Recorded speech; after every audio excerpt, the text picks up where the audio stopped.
thanks for joining me on this episode of Maple Leafs Man Advantage.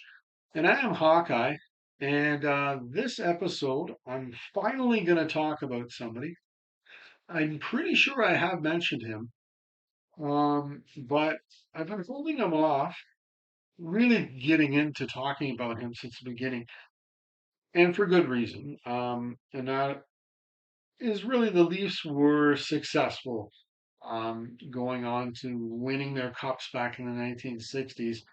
Um, and now they've fired Punch Imlach as the GM and coach of the Leafs, who was there for those Stanley Cups. Um, so now I think it's the right time, in my mind, anyways. I'm going to talk about Harold Ballard, who was at this time, one of the owners, a part owner, who would then become the sole owner of the Toronto Maple Leafs. Um, so yeah, I'm gonna talk about him now. And if anybody doesn't really know anything about him, maybe this will be a nice little history lesson um, about him. He was born on July the 30th, 1903, right in Toronto. He joined the Maple Leafs organization way back in 1940, when he was in his late 30s at the time. He then became a senior executive in 1957 and a part owner in 1961. Uh, it was in February of 1972 that he became the majority owner until his death on April the 11th, 1990. So that's almost 20 years of one man running the Maple Leafs organization. One man. Now, some people, if they're old enough,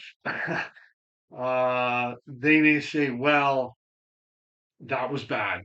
Um, I kind of take it in both two, a bit of good and a bit of bad, depending on who we're talking about, who the owner is, really. Um, I think it is good because he became very much a face to the club, was Harold Ballard. And all arrows or all pointed arrows as to why this team was so bad can be flung directly at him. Um, Bad in the sense it was Harold Ballard. He um, his decisions on what was good for the team usually didn't come out as being that in the end. Um, Nowadays, though, to go back to the good and him being a face of the franchise, nowadays, with the Toronto Maple Leafs right now, in my opinion, there is no face to the ownership really, and that has been since this man died. Um, it is not Brendan Shanahan. He's not that face. And it's not Keith Pelly either. These guys don't own the Toronto Maple Leafs. Um, you got to keep climbing that ladder. You got to keep going up till you find that person or these people. Um, we are actually talking about people that own the team, meaning that it's their dollars and their cents that are invested into this team. Now, it's not just the Toronto Maple Leafs. It's Toronto Maple Leafs Sports and Entertainment. So there's more than just the Toronto Maple Leafs involved with this. There's the basketball team, the Raptors, as well as the soccer team as well. There's a lot more invested into this, but nevertheless, I still find there is no face to this franchise as an owner of this club. This is really something I have wanted since I got, I started getting a deeper understanding of hockey or of sports or of the Toronto Maple Leafs, and in wanting to see someone's face that was there. Like when I was a kid, it was Harold Ballard. Um, I've really wanted that since he died. That face of the franchise in ownership. So there you have it. Now, more about Harold. 1961, Conn Smythe, who, if I'm not mistaken, he created the Toronto Maple Leafs. Um, he created the name and the colors and everything. It was him that did it. He sold his shares to his son Stafford. I would have talked about him in the previous episode, who was the man who raced down to the Leafs dressing room after Game 4 in the 1969 playoffs to fire Punch Imlach, as well as John Bassett, who was the owner of the Toronto Telegram, and Harold Ballard. Under Ballard, Maple Leaf Gardens actually did see quite an increased income. Um, and what he did is he, in fact, removed a portrait of Queen Elizabeth II in order to place more seats in the gardens. Jumping ahead a bit to 1969 now, both Harold Ballard and Stafford Smythe, they were both charged with tax evasion. They were being accused of using Toronto Maple Leaf Gardens Limited to pay for personal expenses. And in Ballard's case, I think it was his cottage, if I'm not mistaken. There then was a vote, very tight one, 8-7, to fire both Ballard and Smythe. Thing is, they did not sell their shares, meaning both of these men were still on the board.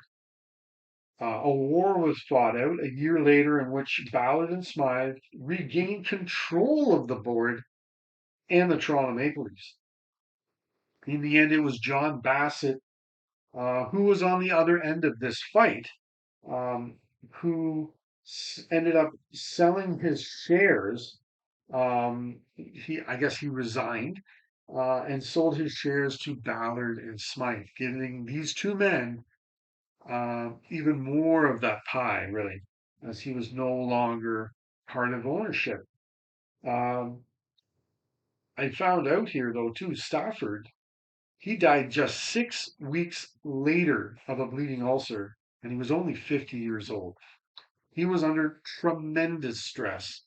And in telling that story, yeah, I bet he was. Um, and then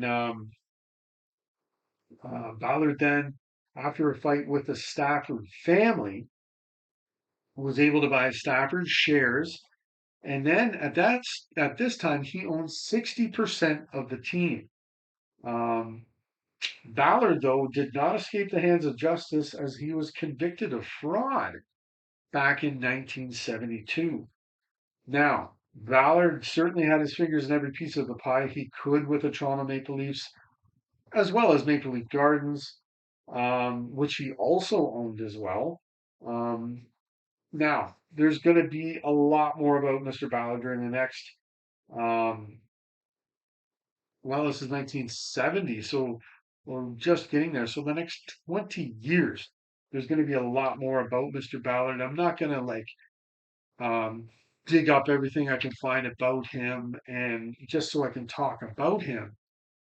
But I'm certain in the future I'm going to be talking about Mr. Ballard and the decisions that were made and everything, and how he became a part of the process of the Toronto Maple Leafs and getting the pathway, trying to get to where they're getting. It was through Harold Ballard, really.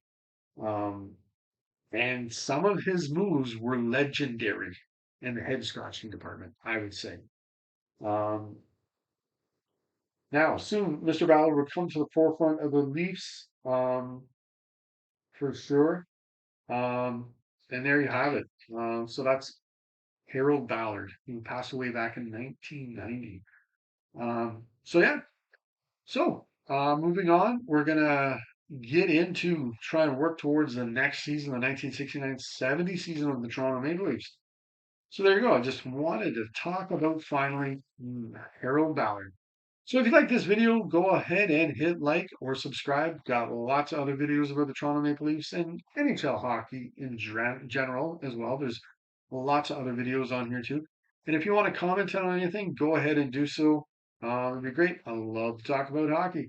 But until next time, Go, Leafs, go.